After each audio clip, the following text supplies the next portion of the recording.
ارسال بروی دروازه، فرصت، یه موقعیت و توی دروازه این گلی است که میلان زد. ارسالی که روی تیر یک انجام شد، با که به این شکل ارسال میشه فوق‌العاده خطرناک هست و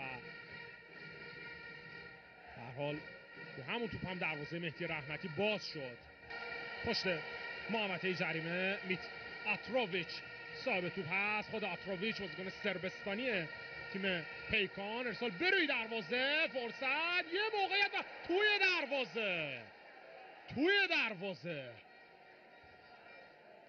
چه گل قشنگی رو زد جهانگیر عسکری و دروازه تیم پدیده رو باز میکنه این بازیکن جهانگیر عسکری. ببینید این ضربه و توپی که در درون دروازه جای گرفت. ناصری از سمت چپ، فرصت، ارسال بروی دروازه، یه موقعیت و میلاد غریبی که اشتباه میکنه، همچنان خودش صاحب توپ هست. فرصت، یه ضربه و توپی که از کنار دروازه بیرون رفت. ضربه این بازیکن عباس محمدرضایی.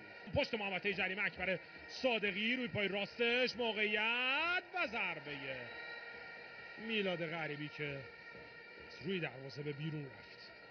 صادقی خطایی اعلام نشده، کار باید دنبال بشه. فرصت برای بازیکنان پیکان درون محوطه جریمه، ارسال به روی دروازه و توپی که راهی کورنر شد.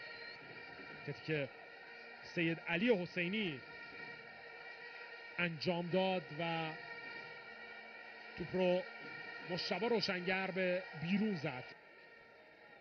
پشت محوطه جریمه اکبر صادقی صاحب توپ هست، ضربش رو هم میزنه که توپش با اختلاف به بیرون رفت.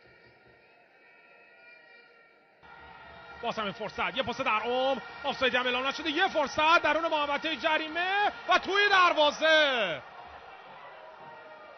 گل دوم برای بازیکنان پیکان و سعید دقیقی است که حساب کار رو 2-1 میکنه.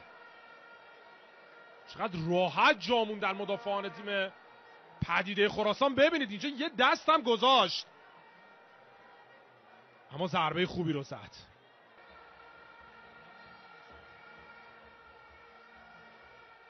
ببینیم این بار چه میکنن بازیکنان پدیده خراسان. ارسال بروی دروازه، فرصت، یه ضربه سر، رضا عنایتی، محمد رضایی، ارسال به تیر دو، فرصت برای تیم پدیده.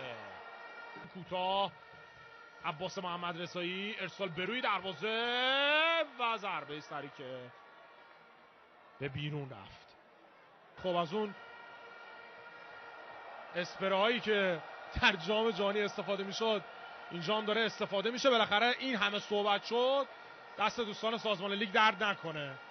بالاخره یه اتفاق خوب افتاد. منتها هلال کشید آقای البرز حاجی پور. یه فرصت، ارسال به روی دروازه و دروازه خالی رو باز نمی کنن دو مهاجم پدیده.